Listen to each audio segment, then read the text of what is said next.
Greg, what are we listening to today? Well, I'm very, very excited, Mary.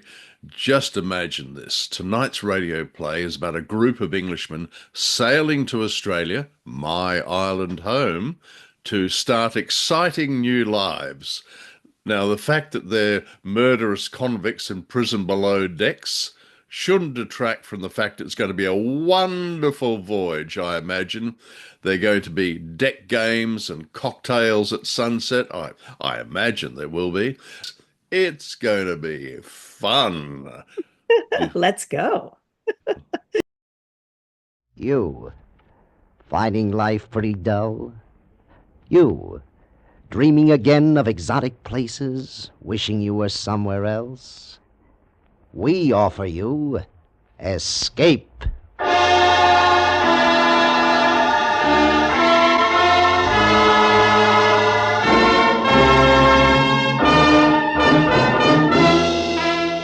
Escape, designed to free you from the four walls of today for a half hour of high adventure. Escape with us now to a ship on the high seas and a cargo of mutinous criminals, as Western Martyr tells it in his gripping story, A Sleeping Draught.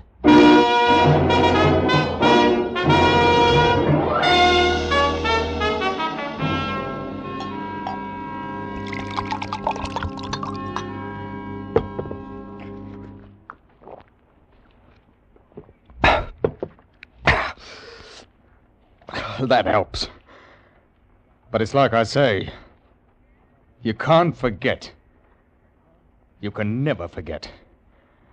It's at night that you think about it, with the water outside rushing past the hull. That's when you think, then it can never be the same. You can't trust anybody. Never. Not a soul. I can tell you, you just can't trust 'em. Not even yourself.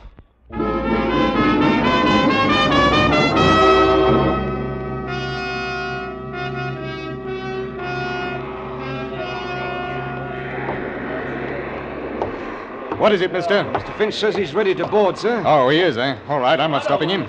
Sir, Yeah? he insists on bringing them aboard one at a time. What? Does he think I'm going to miss the tide? There's over 400 of them. It'll take hours. Well, that's what I said, sir, but... I'm captain of this blasted hulk, what she is, but I'll not be told by a slumgullion landsman what to do. Mr. Finch, come aboard if you please! I'm sorry, sir. I should have resigned. Stinking, filthy, poor devil cargo.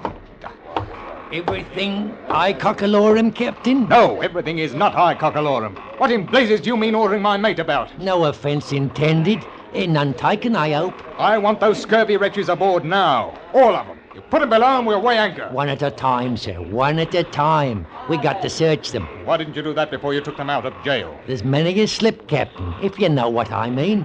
You'd be surprised what those swine can pick up between jail and the docks. It ain't safe. Now, we got to search them, one at a time, and that's a fact. You let me handle this, Captain. It ain't no ordinary cargo, you know. They're murdering devils. Every last one of them. The convicts came aboard, one by one. I watched them. They were going from London to a land they'd never seen. A colony at Boredom, Australia. 400. The sweepings and scrapings sorted out from the muck of the jails with Finch in charge of them. Oh, I've carried dirty cargoes. Dye wood, for instance, crawling with scorpions and spiders, not to mention snakes. And then there's cattle.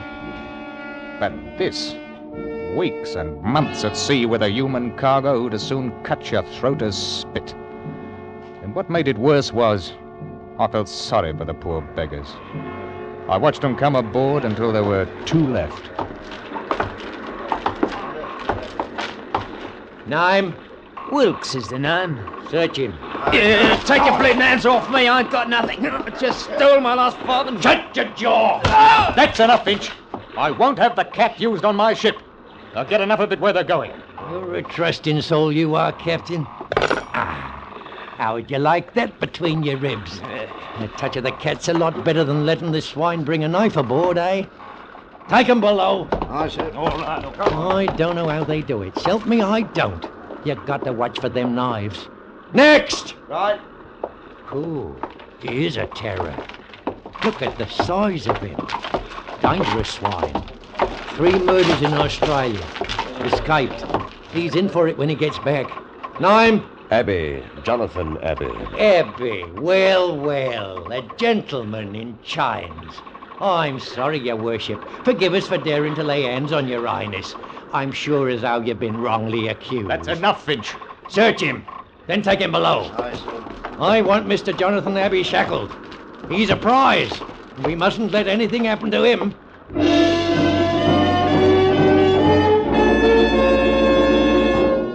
From the day we left London docks, I'd taken a violent dislike to Finch. He seemed to be happiest when he was laying about with his cat on the convicts herded like sheep below decks. He kept them quiet enough, but one night I decided to have it out with him in my cabin. Oh, I made it strong, I can tell you, so that even he could understand what I meant. You all finished, Captain? All right. Now, you hear me out. They're a bad lot. 400 of them. All bound for Australia, and they don't want to go. You follow me? There's that bloke Abbey. As soon as we touch Sydney, the game's up for him. They'll hang him, sure. That doesn't mean that you have the right to make life even worse for them here. Oh, no? If I don't, where do you think we'll be?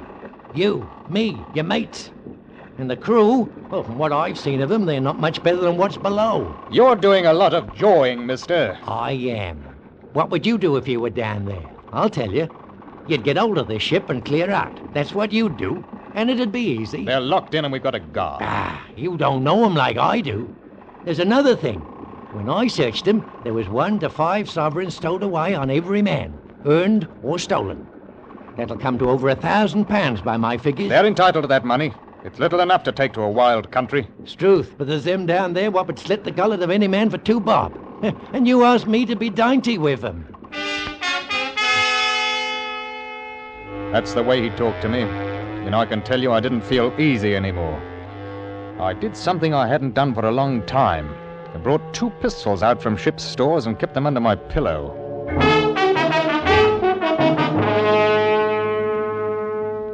It was when we got round the Horn that the first convict died. From scurvy. We had to put him over the side, of course, and there was a lot of grousing. I went down to the hold with Finch. It was hot and stinking. Now, you let me talk to them, Captain. I'll put it to rights. You tell them it couldn't be helped. Now, don't you mind. I'll tell them. Blimey, here comes old bloody Paul. Oi, Finch! Did you steal the clothes off the poor beggar's back before you threw him in? Men! Man, we ain't men, Daddy. We're dogs, haven't you? Why did you wait to bury poor old Smithy in the ground instead of chucking him in the sea? All right, all right, all right. We've got another 2 or 3 weeks before we reach land. I'll make a bargain with you. The next one what dies, now that it's getting nice and hot, I'll leave him down there, and you can take care of him and mourn till we get to Australia. How's that? How's that? £1/4 you don't keep him for 3 days. That's old bloody Pot. Always a nose for business. Well, if you ain't satisfied with that, I'll see that the hatch is closed down tight for the rest of the voyage. And you can boil for all of me.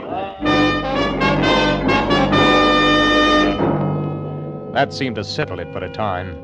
I began to see that in spite of Finch's hardness with them, the prisoners knew he was master and behaved themselves. That is, most of them did. But there were others. And that's what began the trouble. We were 2 days out of the Cook Islands when it happened. Yes? Captain, there's a man on deck. We brought him up from below. It's horrible. Why, what's happened? One of the convicts, sir. Oh? All that blood, sir. Poor devil.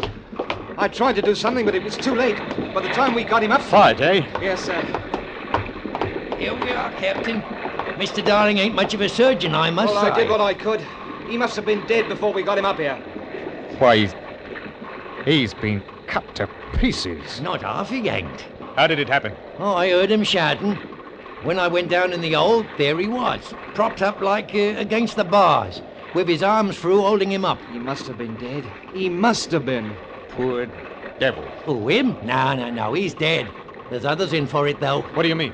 Well, how'd you think he got cut up like that? Knives, Captain. Knives. But you searched them before they boarded. I did, and Struth, I don't know how they come to do it. Small knives, Captain. Small knives. We're getting close to Australia. That's what it is. Whoever's got them knives, he's after money. The £1,000 or more what's on this cursed ship. Well, I don't see how... You're a trusting soul, you are, Captain. Maybe there's a dozen of them. Maybe 20 with knives. Follow me? They'll run the others and rob 'em blind. Gold sovereigns, Captain. You didn't forget, did you?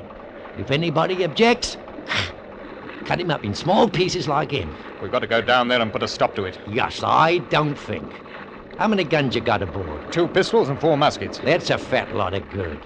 Oh, well, let's take the sweet with the sour. We can try, there's no harm in that. Mark my words, Captain, before we get to Sydney, all of us probably will have our throats cut. Come on. Finch and I, with 2 seamen, armed ourselves and went down into the hold and stood outside the bars. The men inside were quiet, very quiet. They just looked at us, dark like. You, men! I'll talk to them. Now listen to me. We know some of you are carrying knives. I want you to throw them out here. Nothing further will be said about it if you do as I say.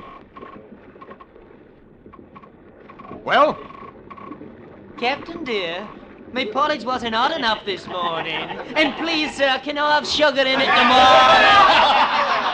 That ain't the way to talk to this scum. The captain's a gentleman. I'm not. You know me, don't you? He knows you all right. You, Abby. Yes?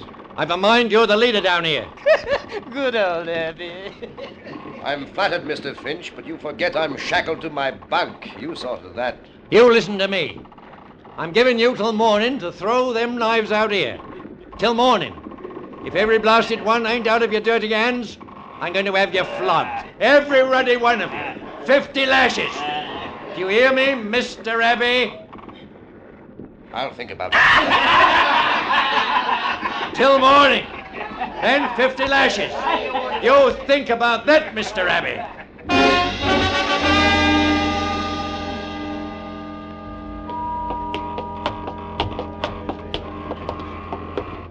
I didn't think they'd give 'em to us that easy, Captain. There's going to be trouble, though, with this flogging. There'll be more if we don't get the knives away. Good morning, Captain dear and Mr. Finch. You filthy scum. Where's them knives? Where they'll do the most good. All right. I've given you a chance. I played fair. Now... Mr. Finch, sir, may I have a word with you? Oh, come to your senses, have you? Bend closer to the bar circles. What I've got to say, I've got to whisper. Well, what is it? What is it? Mr. Finch. For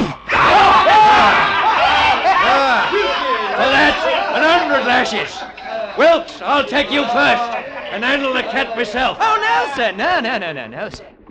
Why not take, him first? He won't feel it like I will. The crowd of men parted suddenly, and from out of them was pushed what had once been a man. It fell against the bars, and then no longer with the support of living arms, it slid to the deck. We looked at him, Finch and me. His life had been worth a sovereign, maybe 2. He hadn't either now, and the knives were still in the hold with them that had killed him.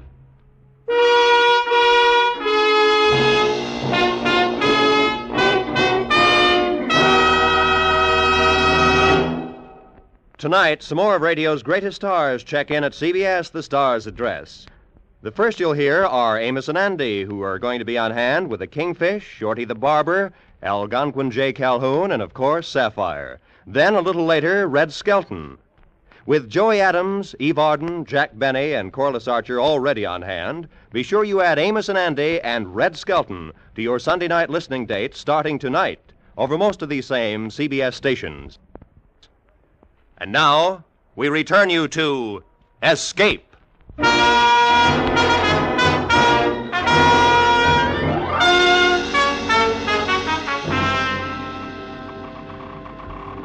Now, as I sees it, we've got to have a council of war, in a manner of speaking. I'll tell you one thing, Mr. Finch. There'll be no flogging. Ah, I can see you're a sharper, you are. No, that's right. Too dangerous. We ain't armed for it, and they're in a nasty mood. Now, we've got to be crafty, same as them. I wish we could spill the whole lot of them overside. Lose your contract for carrying them? Not bloody likely. Now, listen here. I'll get them knives. How? It's Abby behind this. He tells them what's what. Get him out, and the others will come around. Mark my words. Are you going into the hole to get him? No, not yet. It wouldn't be safe now, not for nobody to go in there. But in 4 or 5 days, after we cut off their water and food, seal the hatch, you see what happens. They die. They'll die from the knives then. Which do you want? They'll be begging you to take the ruddy knives in 3 days. And if they don't? We tell them to hand over Abby to us. But he's the one to blame for their misfortune. They'll do it. All right. If it's the only way, I'll give the order. But not just yet, Captain. We'll let them sit down there and wonder. Wonder what we're going to do about them. Some of them may get nervous. We'll let them wonder a bit. I didn't see Finch the rest of the day. The barometer had fallen suddenly, and with it came a storm.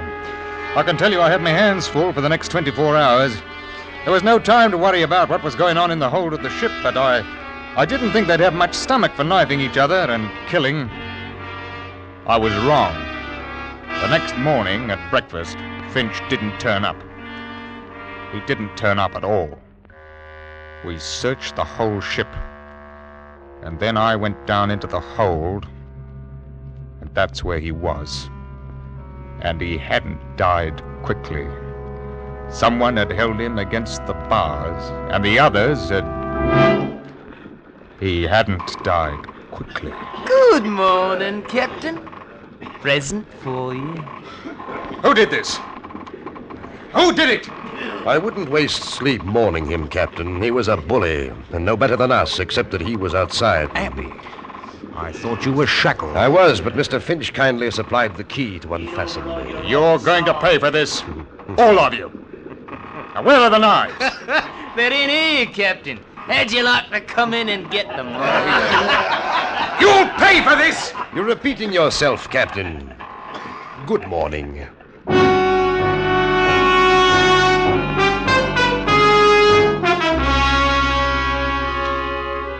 That blasted convict had dismissed me, like I was a clerk in an office, and there wasn't anything I could do about it. With Finch out of the way, they knew I was an easy mark. It was the nights that got on my nerves. I could hear things happening, lots of things, and it was awful. Those devils with the knives. And each morning we'd have to pull out 6 or a dozen, all cut about and bleeding. And most of them died. Those with the knives were getting money. Money they stole from the victims. I began to be afraid of my crewmen. One would take a bribe and let that murdering crowd out. I walked around with 2 pistols in my jacket all the time. And then, late one afternoon, something very bad happened. I was standing by the wheel. Captain! Yeah, here, bosun. He got outside. Got out? Who? The big one, Abby.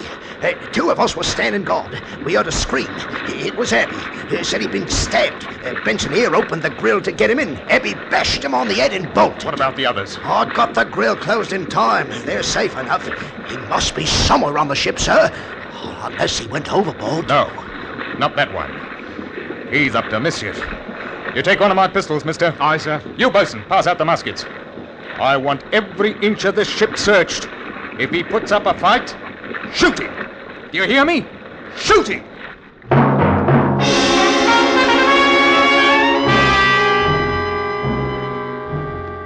The night comes quickly in southern parts. Did you ever try to search a ship at night with lanterns? It's not easy. Too many shadows, too many sounds which could be rats or a murderer who's bigger than what you are and could choke your life out in half a minute. We couldn't find him, but he was somewhere aboard, waiting his time. Because we were short-handed, what with the crew searching, I stood a watch. And I thought about that man who Finch said had committed 3 murders in Australia. Don't turn around, Captain. It's only a little knife. Don't move. What do you want? A talk.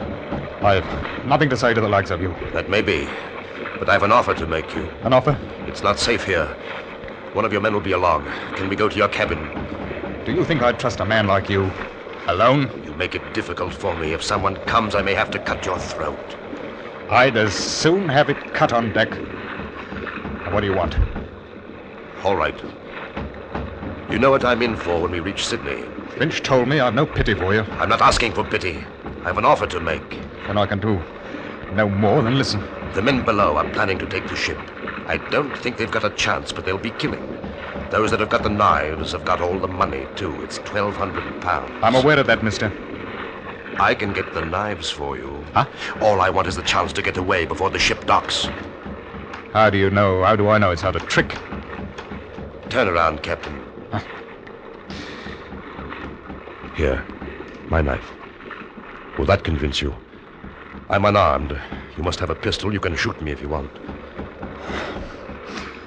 What makes you think that you can get the knives away from them? I can, that's all you need to know, but... But? Will you help me? How can I trust you? I don't know, Captain. Except that I think you do. I couldn't help you openly, you know that. You were put aboard as a murderer. You're in my charge, and it's my job to turn you over to the police as soon as we arrive. Then... But... Well, if you could get the knives, though, I might be able to give you a chance to clear out. That's all I want, the chance. All right. I must have a pistol. What? A pistol. You take me for a fool. No, it's the only way to get the knives. I give you this pistol and you shoot me down? Not likely. Captain, if I'd wanted to do that, I'd have cut your throat 2 minutes ago. You're a murderer. I know. You can't have it. It's either them or your ship, and probably your life. Well? You talk like a gentleman, but suppose you want my pistol so that you can free them. You just have to trust me as I'd trust you to give me a chance to get away. Take it. Here. What about the guards below? They'll shoot. I'll take you down. Say I caught you. How do I get out again when I've got the knives? Send word that you want to see me. All right. Captain, I'm trusting you now. I want that chance to get away. We'll talk about it if you get the knives. I'll take you below now and come back tomorrow.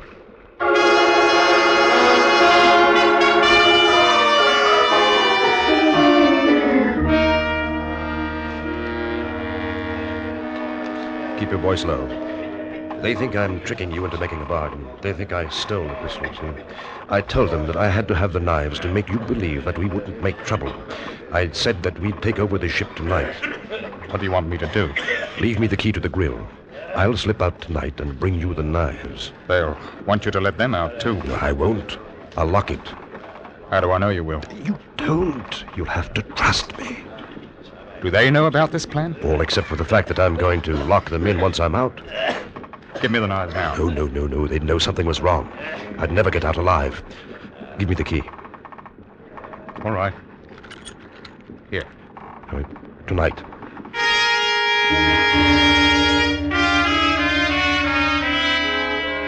I waited. And I can tell you that I didn't like it. The wind came up a bit, and I knew that before sunrise we would be in Sydney. That is, if I should trust a murderer. At 10 o'clock that night, there was a tap on my cabin door. One of your crew nearly caught me coming down here. Well, I've kept my side of the bargain. Yeah. Oh, they're all there. You needn't worry. Here's your pistol. You may need it. Thanks. Now, how do I get away? We'll be in port in about 6 hours if the wind holds. You stay aft in the longboat. When you hear the anchor go, drop over the side and swim for it. I'll try to anchor as close to land as possible before I take her in. If I can land without being seen, I've got some friends who will hide me. I don't want to know about it. Just remember, when the anchors lets go, that's your signal. Thank you, Captain. I trust you. And, I'd like to shake hands with you.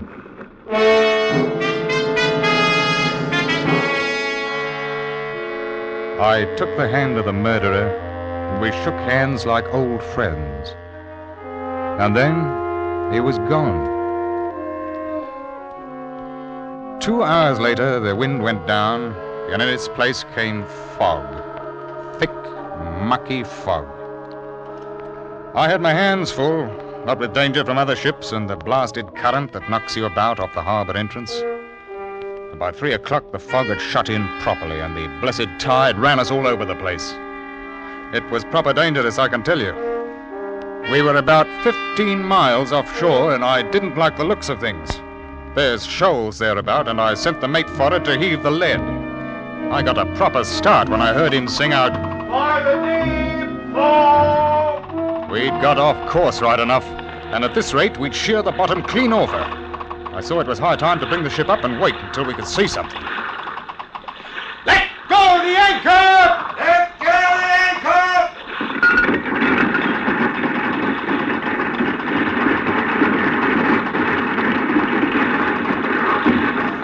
Give her 35 fathoms to the water's edge, bosun! Hard shot! None too soon, sir. She was shoaling fast. Blasted current must be making 5 knots out to sea. Listen to her. She's holding, sir! The anchor! The anchor! Abby!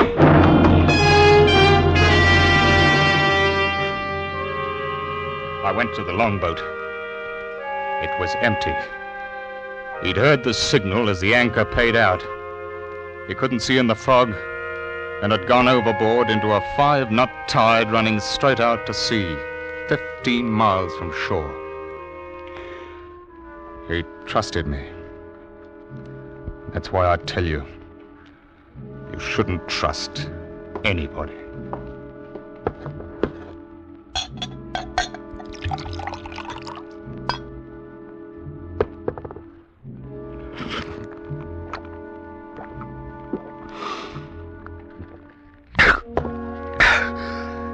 Sometimes it's hard sleeping at night. When you hear the water outside and you think, that's when it's hard to sleep.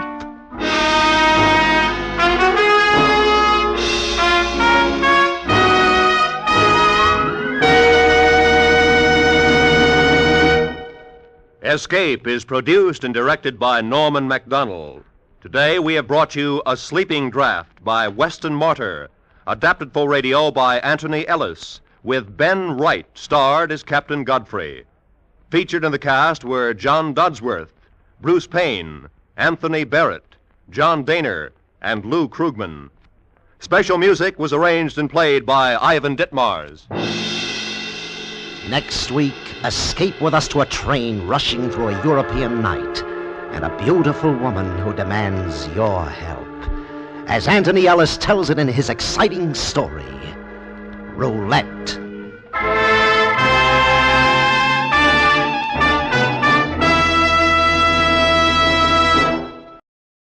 So, Greg, we've listened to The Sleeping Draught. What did you think? Well, Mary, you and I have listened to a lot of radio dramas, and some have had very predictable closing minutes. But this one had an ending that totally caught me off guard. I mean, I wasn't ready for that ending. What about you? No, I think the title of the show or the play, The Sleeping Draught, was a little bit of a red herring. So, but maybe we can talk about that later as we go through the story a bit. But Sure. yeah, it set me up for an expectation which was not met. That's right. Well, but I would say, to be fair on the writer, in a nice way. So, if we had to prize for a story that surprised you the most, A Sleeping Draught would be in that top tier, because I kept waiting for a rather predictable plot where knife-wielding convicts escaped and murdered the captain and crew. And instead, we have a story where the captain teams up with a killer who in turn dies, and I'm sorry about this trite term, in a watery grave. Yes, yes, yes. Well, so we've got this wonderful setup, and I loved the fact, Greg, that this play takes place on a convict ship. I mean, so many of our plays, take place in New York or maybe San Francisco or Los Angeles, and it's all about the mean streets and uh, you Yes. know, and this here we are on a ship. So the first thing that was delightful about it is they did I think, a very good job with the sound effects, the ship sounds, the creaking timbers, the ocean outside, and the walla of the guys down below, just grumbling away. Did you enjoy that? Yeah, I did. I did. I was swept. Well, as you should be on a ship. I was swept along with the story and the sound effects. I found it quite plausible that the sound effects. That is, I could picture them down there. Now, I don't want to be a nitpicker too early in our critique of this show, but he did keep banging on about the 400 convicts imprisoned below decks. Now, I'm no expert, and I'll bow to your superior knowledge of 17th century and 18th century sailing ships. But having seen a few replicas sailing on Sydney Harbour, uh, Absolutely. They're quite small ships. they were. Yeah.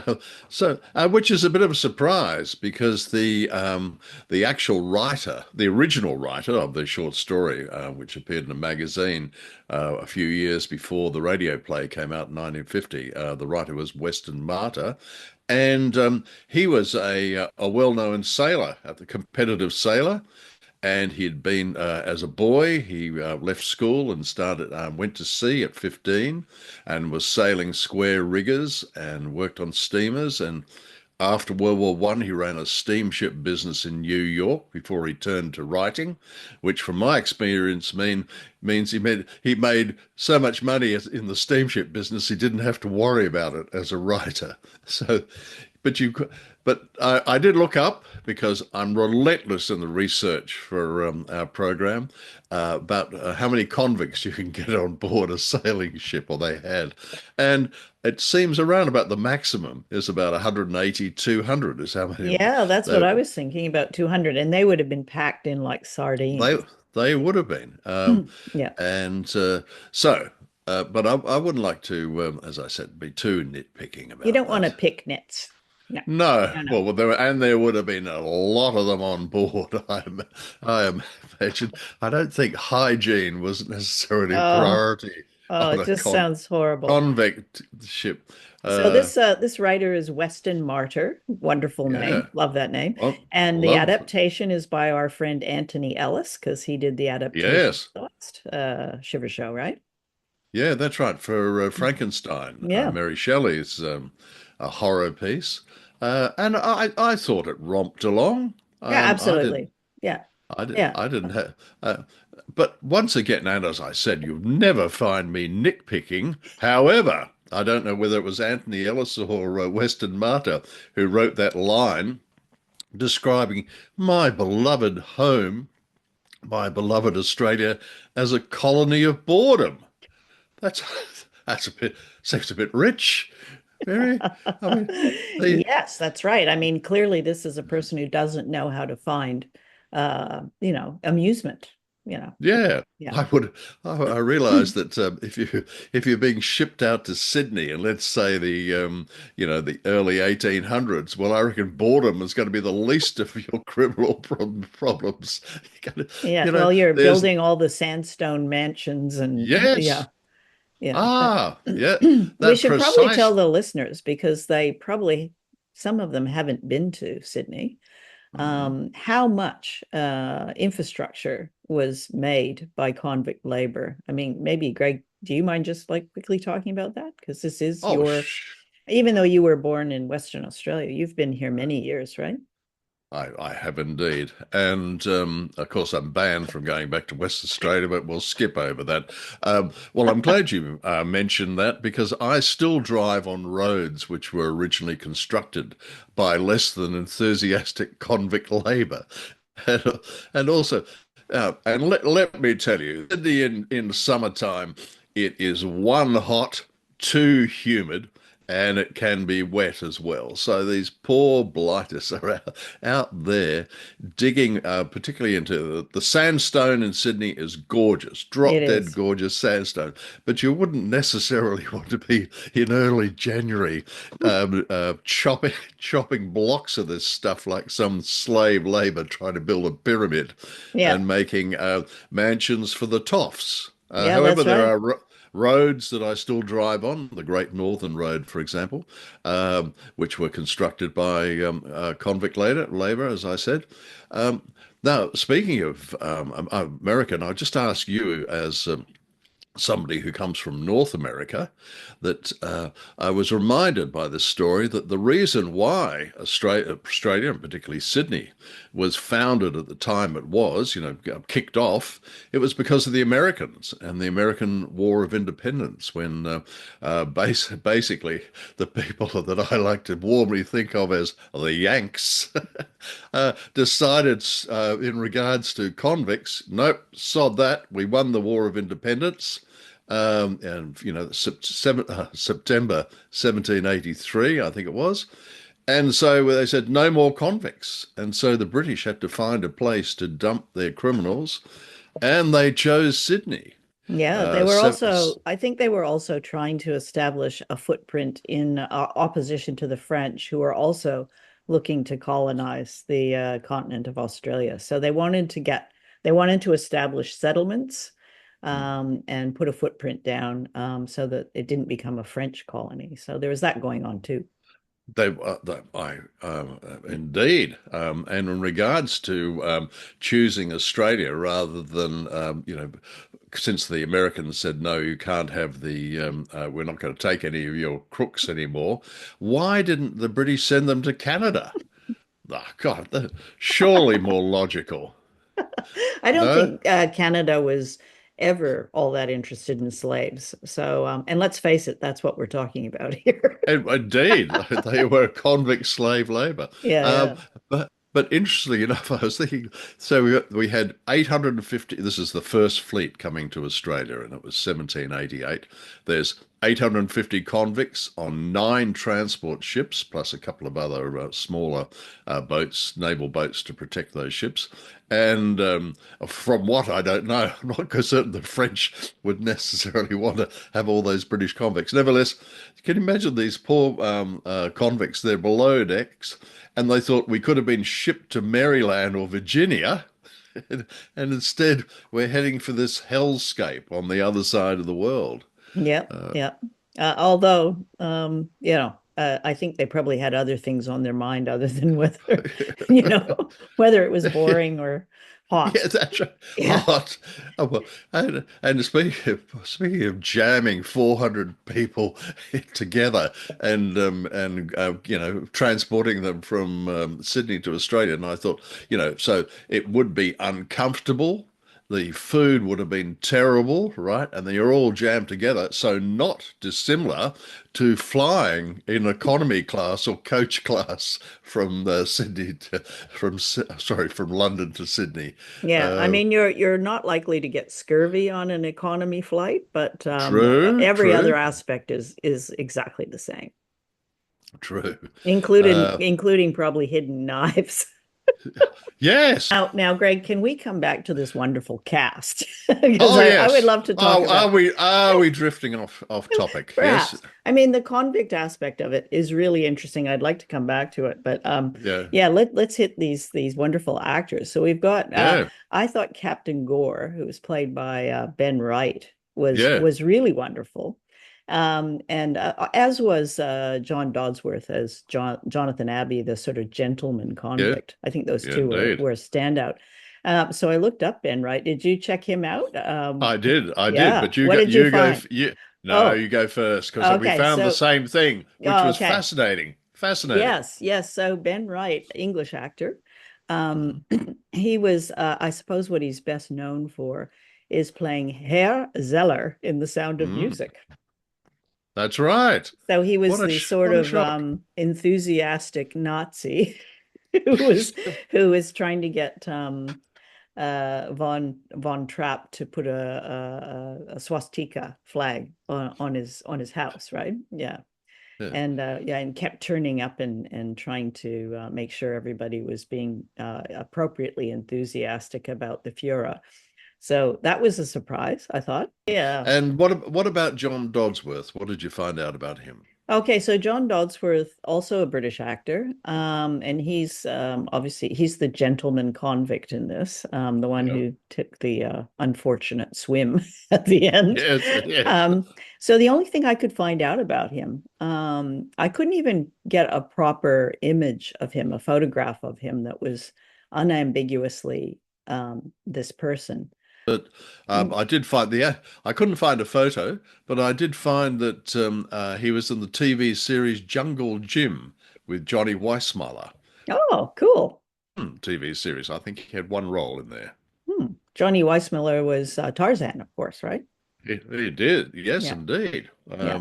So Olympic anyway, swimmer. Was yep, he an Olympic and swimmer also? Yeah. he was, Yeah. yeah, and a terrific athlete, and a very convincing Tarzan. Well, he was convincing, given I was a very young boy when I saw those movies. Yeah. Uh, And then there was Bruce Payne who played Finch, the sort of sadistic. Well, I couldn't figure oh, out what was his role on the ship, Greg. Did you well, understand? I don't know. I mean, I'm not certain what his title might have been, but he seemed to be Master of the Convicts. Yeah. And you're an aficionado with these type of things. Is the reference to the cat, which 1950 radio audiences. I'm not certain if people today would realise that it was the cat of Nine Tails whip that Finch Oh. was using. So you can imagine a modern audience if they heard the line that Finch was laying about the ship with his cat. Now, it I would. completely missed that, Greg. I completely missed that. I didn't understand that cat reference at all. So thank you. So it does conjure up an image of Finch holding this tabby by the tail and whacking the convicts with a very disgruntled feline.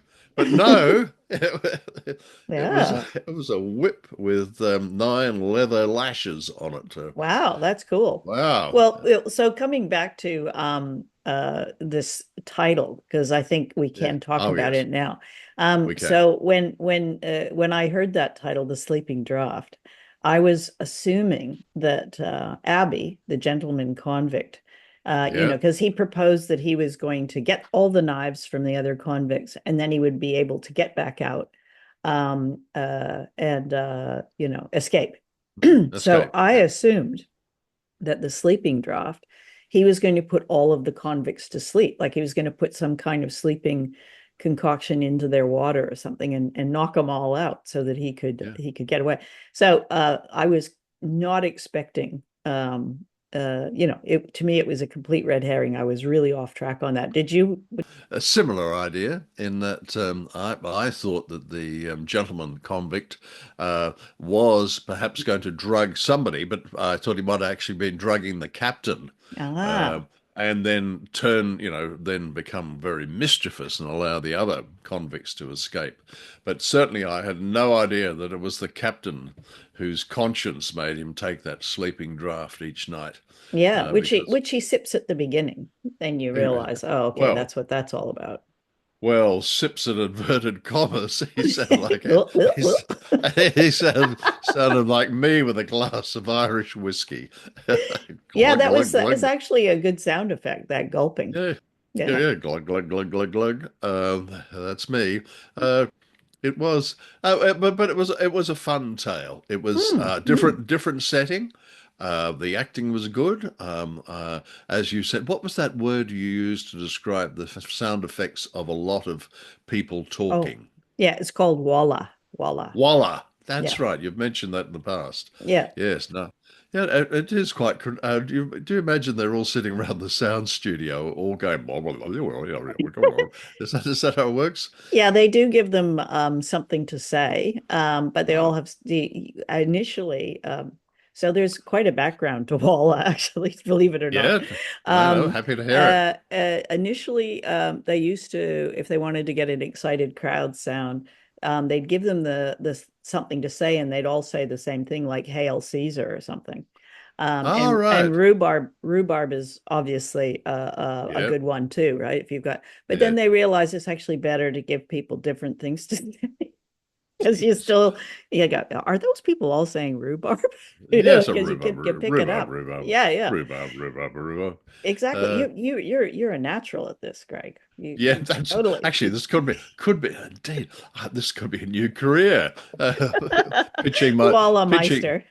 Yeah, that's right. Pitching myself a a voice artist whose sole line is rhubarb, rhubarb, rhubarb. Yeah, yeah. Indeed.